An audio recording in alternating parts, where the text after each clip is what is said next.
Laurie Anderson. Thank you so much for your beautiful film that you've made. And it's so full of ideas, I really don't know where to start. So I decided just to start at the beginning. How did you come up with the idea of this movie? Well, I was invited by Arte to do a film about why do you work? So they have a series of films that they talk to artists and they ask, why do you do this stuff? So they asked me, and then I think they forgot that they commissioned the film. They never called me. They never said, how's the film going? No, I never heard from them. So I thought, I'm on my own here. I'll just make what I want. So I started with the idea of, what do you want? Where are you going? Why do you make things? And then I began to connect some stories, and it grew very organically. It wasn't like, a lot of films begin with a script, and you have to have a story arc, you have to have a way that it moves. And as I mentioned to the people who came to the film, who I guess some of you are here, in the introduction, and I'm curious about your reactions to the film, but I did say that I don't believe in plots, because nobody I know has a life like a plot. Nobody. They just go through life and things happen, and you try to adjust, and you try to understand it, and you try to live. And it doesn't have anything to do with a storyline that I can see. So I tried to make a storyline like your mind is shifting, and the way also you can multitask. Everybody here knows you can do 17 things at once. You're actually required to do 17 things at once. Be on the phone, doing your email, walking down the street, and having a conversation. And you can do that. I mean, it's stretching our minds to the limits, I think. But you can manage to do a lot of things at once. So I try to appeal to that ability in people. You tried to make a multitask movie. Yeah. How did Lola Bell get into the picture? Was she there from the start? Yes, I thought it would be nice to have see things through the eyes of a dog, and however, as you could see, you're asked to see through the eyes of many things. You're looking through the eyes of a dog. You're walking in the West Village in this film, and you're like, what? And then suddenly, boom, you're inside the lens of a security camera. How did you get there? Who are you? What are you doing? You're sort of free-floating through the film and being asked to imagine a lot, too, because it's a radio play. And so you're talking about this guy, and this guy is like, he lives in the trees, and he imagines that he works for the phone company. He does not work for the phone company. This is a guy who is, and in doing this, including this story, which is, of course, about language and time, that's the theme, language and time, I tried to invoke a world that was very different from our world. And in that world, a guy could live up in the trees and pretend he lived in somewhere else, and people wouldn't go, get down from the tree, we're going to give you this drug and we're putting you away. You're nuts. I don't know how many of you read that. What is that book called? The Baron and the Trees? Do you know that book? No. Anybody know that book? The Baron and the Trees. It's an Italian writer. Could be Eco. Umberto Eco, maybe? Yes, thank you, Calvino. Thank you. And it's a beautiful book about a guy who just lives in trees. And he lives in a Europe that was filled with trees. So you could jump from one tree to another and you'd never have to come down. Of course, everything's chopped down now. But so this was a guy in our town, because these are all true stories. He lived in our town, and he lived in the trees. And I loved the way the men in town were very kind to him. At the end of the day, they would go, "Hey, thanks for fixing a phone. My phone works so great, thank you." And "You're welcome." And he just came down and he lived with his mother and their little dachshund Fritz in a little chalet in town. And that was the world of that little town. So sometimes I would jump back in time into, that wasn't going to be a time-jumping film at the beginning. It was going to be a mind-jumping film. The reason it started this way with this geeky story of giving birth to a dog, that's really geeky and kind of like, ew, is because I think, it's good to be off balance a little bit. When you go to a film, you see a concert, whatever, most people in the first 2 or 3 minutes decide what this is going to be. Oh, I see, it's going to be like a folk concert. And so, so then if halfway through it becomes opera, you're like, wait a second, this is not the folk concert thought I was at. So you get like, oh, and critics especially, they're like, this was supposed to be a folk concert. I want my money back. You want to see predictable things and expect to see them unfurl in predictable ways. So I like life isn't too predictable, it's a mess, so I like to, in the first 2 or 3 minutes of anything I do, whether it's a concert or it's a show or it's a piece of writing, I like to make something that's strange. You're like, what is this? Why are you giving birth to your dog? That's disgusting. Yeah, that's really, I have to say though, do you know this Bulgakov film? It's also called Heart of a Dog. No. Yeah, I didn't know this film. It was, like titles are so hard, so I came up with a film title, Heart of a Dog, and then I realized there's a Russian film called Heart of a Dog. Check it out. It's Bulgakov, who wrote The Master and Margarita. Some of you may be familiar with that book. And this film is made in like maybe the 30s or 40s in Russia, and it starts the same way. It starts on a really cold night in Moscow, and there's a dog, and he's been burned. Half his body is gone. He's like, somebody threw hot water on him, so he's like burned, and he's dying, he's crying, he's in the door, he's really cold, he's like hungry, and he's like, this is it. And this guy comes out of the cloud of snow. He goes, "Here, boy, come here. And he gives him some big piece of meat, and then the dog follows this guy home to his lab, where slowly he changes this beautiful dog into a hideous person. It's this kind of Frankenstein story. And then the subplot is communism. The subplot is how do we live together, and it's like Soviet Russia, and it's a really fantastic story. So I thought, wow, here's the dark twin of that movie. If someday I would dream to be in a festival with the two Heart of a Dog films, because they're weird, they're weird together. They start the same way. Anyway, so the shape of the film was of course shaped around the two ideas of language, and it begins with a speech. A deathbed speech, my mother's speech on her deathbed. And it was a wonderful speech. She began the speech like stepping up to a microphone, like very formal. She was very, very formal, Confucian kind of person, just. So she sort of steps up to the microphone and she goes, "Thank you all for coming." And we're like, whoa, she's dying. This is like. And then she gets kind of confused because all of her mind is shutting down very fast. And she starts like,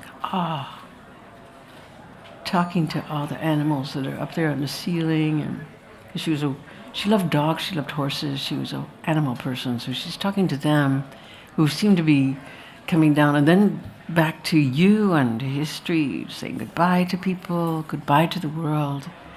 And meanwhile, the language is just falling apart. It's just shredding. It's nothing. It's like becoming. She can't find the words. It's getting dark. So at the end of the film, there's another thing that my mother had said, and this is something I hadn't thought of, which was only because of a film that this happened. A brother said, when I was working on this film, he said, "Can you just transfer this? I have films from our childhood. Could you just, I know you're making a film, could you just take this to the lab?" And you've probably have people in your family who have to do that job, like. And I said, I'm kind of busy, but okay. And so the first things that came back from the lab were these films of my little brothers and their stroller, and my mother, and me ice skating, and this island, and this whole lost winter world. And I thought, whoa. I called my brothers. I said, guys, I have this film of you guys in your stroller wearing those little hats, and remember that day I almost drowned you? And they said, yes, we do. We remember that very, very well, because these are identical twins, and they have an outboard brain. They're not alone like we are. They have somebody to talk to all the time from the day they were born. They don't have to look for somebody to understand them. Like imagine how much of your life how much more time you'd have if you didn't have to look for someone to understand you. Well, they were born with one, so they said, yeah, we remember this,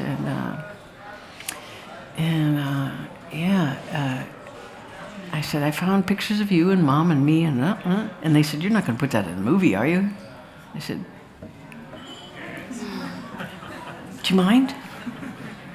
And they're very nice. They're very nice guys. And they said, in fact, they're like two of the most cheerful people I've ever met in my life.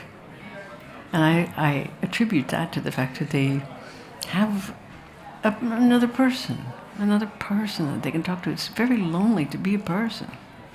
It's so lonely. They have somebody who completely understands them. So they said, yeah, go ahead. So that's why it's in there. And that's why it ends with this other speech that my mother made. Now, when your kid comes home and has almost killed two of your children, you're not feeling that great about it. You're kind of like, the first thing you would say would be, what were you thinking about? Taking those boys, you almost killed your brothers. You almost killed, and I'm sure that thought passed through her mind. But being a Confucian, she didn't have to say it. She just was it. And what she did say was, what a wonderful swimmer you are. Didn't know you could dive like that. So this is a great gift of language. And why did you think that she said that? Is it because... I'm telling you, because she's a Confucian, and she doesn't have to guilt her kid into something. It's enough that, I know, and I knew then that I didn't deserve praise for saving my brothers, and almost killed them. I was there. I knew what had happened. So many things are a combination of guilt and pleasure, happiness and pain, and they are mixed in this way that you can't even pull them apart. So when she said that to me, I was like, okay, thanks. Okay, I'm going to my room now. Okay, goodbye. You felt like, I'm not saying I didn't appreciate it. I did appreciate somebody saying that to me, being so generous. So that arc, that's the arc of the film. That's where there is a plot to this film. And that's kind of the plot of language and how we use it and how inadequate it is to really say most things. It was also, I had an interesting talk today with a journalist who, this talk went very wrong. It was so funny. Because I said, those very fast words in the film that you just see and they're going, I feel very sorry for you, because was there subtitles for that in Dutch? I have to say, I'm very sorry. I apologize for that, because that just must have been like, you must have gotten like a brain hemorrhage for trying to read the double language really fast. It's only supposed to be a single language. And I should have made it in the primary language, but I didn't have the opportunity to do that. But that language is meant to be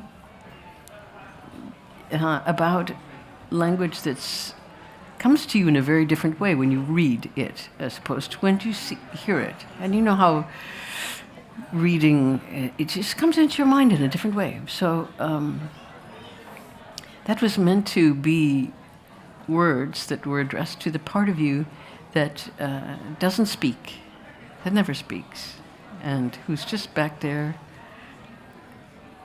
always there, you know. And you send out the person who's going to be your actor, who's going to act like you do with your personality, and they act stuff out, like I'm acting stuff out, like right now, like talking to you. And actually, the person who, my onlooker is just going, why don't you just stop talking? Why don't you let this interviewer talk? You know, you're just going on, and she's sitting here. I don't even know what she's thinking. I kind of hate to think what she's thinking. Couldn't I get a question in? Go ahead. No, I'm just amazed about the way you talk, because it's exactly the way the film is. You have a line, and then you jump out of it and jump in and jump out and out a bit more, and then go back in again. Doesn't your mind work that way too? Yes, but I don't know a lot of people who talk like that, and I don't know people who could make a movie like that. That's why I made the movie. No, I didn't make it to be different. I really didn't. I just made it because they asked me to make a movie. I had no idea like I told you, I had no ambitions to make a movie at all. They just said, would you make a movie? I was like, well, I like to try things I don't know how to do. I'm a so-called multimedia artist. Those of you who are trying to think of like what to call yourself, you know, multimedia isn't bad, you know, because it means nothing. It's meaningless, completely meaningless. Who knows whether everyone's a multimedia artist? What are you talking about? Everybody does everything. Everybody does everything now. So you do your own graphics, you do your own sound, you do your own travel booking, you do your own everything. So we all have to be like amateur everything. And I'm an amateur everything as well in terms of the work I do. And so multimedia artist describes it. Actually, it's kind of hell, really. It's like hell. Because, you know, you don't really follow anything in particular. That's why making a film for me was quite a lot of fun, because I was able to pull on different things that I can do. I love to do drawings. I love to animate stuff. I used to do a lot of animated things. I started as a painter. So for me, graphics in the world of animation is really fun. And so I got to make lots of layers in the film of water and light and gold things. And I should say also about that gold, I didn't realize until I went to the Venice Film Festival with this film and went to the Doge's Palace where all those beautiful gold things and Duccio paintings and all of these beautiful medieval paintings that gold is the sky. Gold is this eternal, they're blue, it's their blue, so it's just, you know, timeless sky color. So I realized, oh, that's why I was using the gold, to sort of represent that. So I'm trying to say that I drew on some of those things, animation and music and stories, and they became a film. So it was a way to use my amateur skills and everything to make a different kind of thing that I didn't really know how to make. So I've made a lot of imagery and combined it in different ways, but I never really made a film that had to have an engine. When I do a record, you can make 12 songs and they're like little islands. They float around. They don't have to have anything to do with each other. They have to be nice islands, places you'd like to go, but they don't have to be catalytic. They don't have to influence each other. They don't have to be going anywhere. They just are there.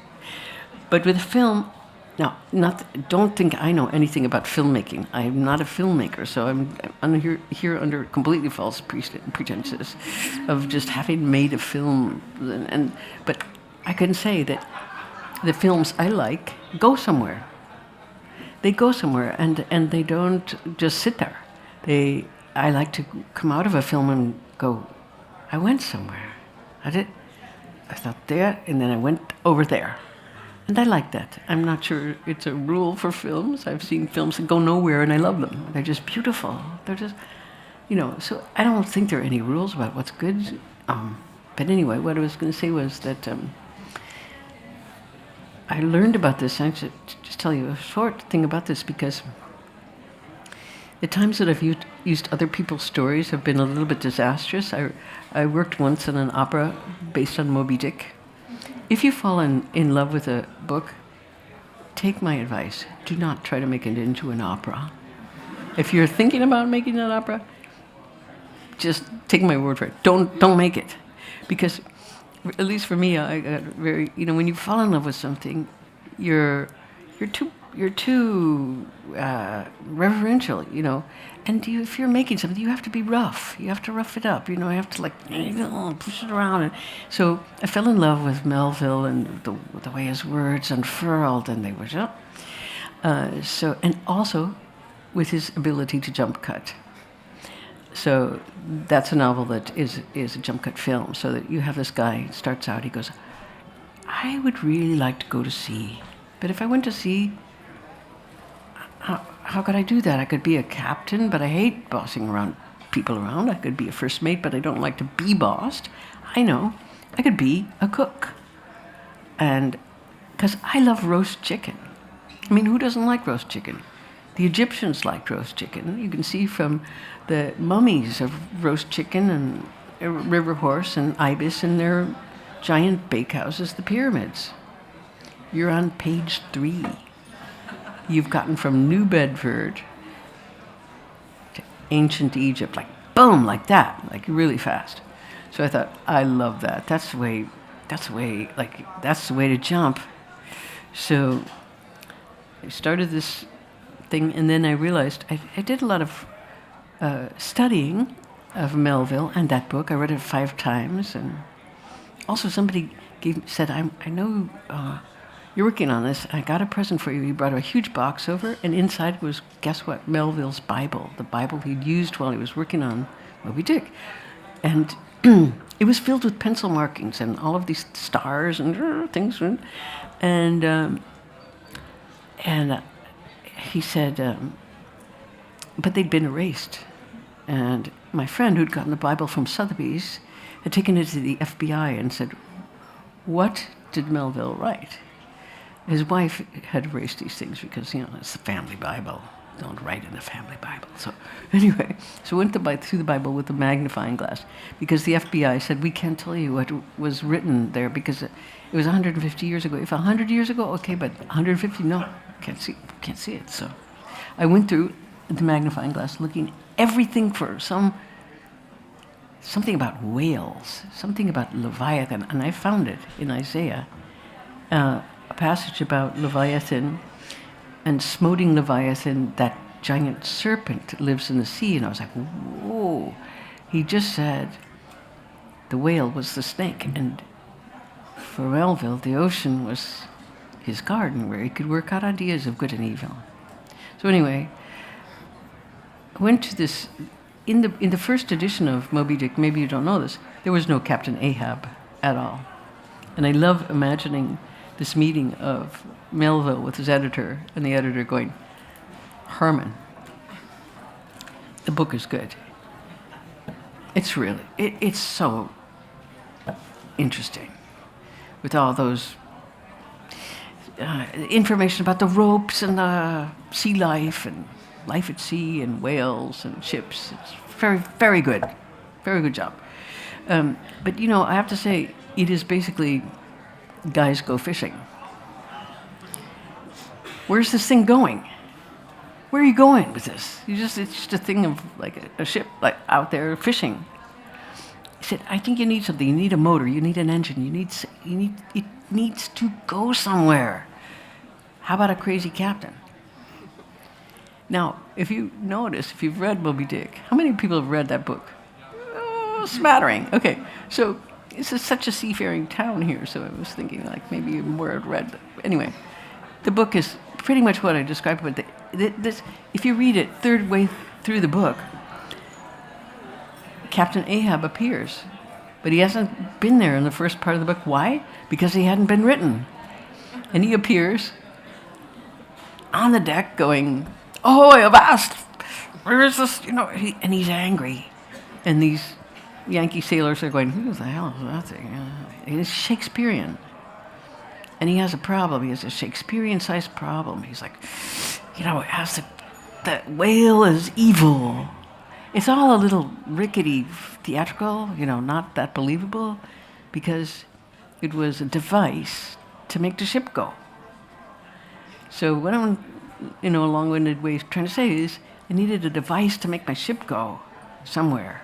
And that device was the questions I asked, and they tried to push the ship along by asking you over and over all of these questions, and they were questions like a ship might ask, like, "Where are you going?